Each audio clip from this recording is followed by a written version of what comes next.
Welcome back and thanks for staying tuned into Power Breakfast on CNBC TV 18. And like promised, we have Manisha Gupta joining in with us to talk to us about what's happening in the world of commodities, Brent, gold. Manisha, good morning. What are we looking at this morning?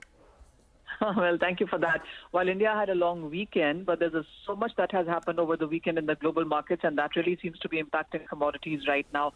I'll start with what China has done, and they have announced removing of tax rebate that covers nearly 5 million tons of exports. Now, we have seen aluminum prices gain up by between 4 to 5% on Friday, and it is trading in the positive in Asian markets even right now. China also has lowered tax rebates for refined oil, solar, battery, etc. So even as the metal prices fell for a seventh straight week in the previous one, Friday saw good gains, and today in the morning we are looking at some strength coming back in case of many of these commodities. Well, copper prices put in a worst week in 4 months. We've seen steel prices fall down to a 2-month lows.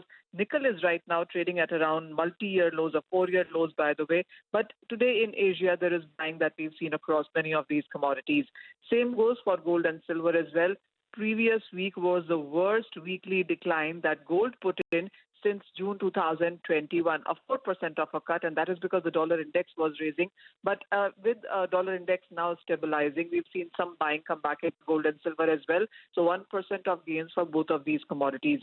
Same goes for the crude oil prices also, where previous week wasn't such a great one. 4% of a decline is what it posted, but markets are looking at some buying coming in right now as well.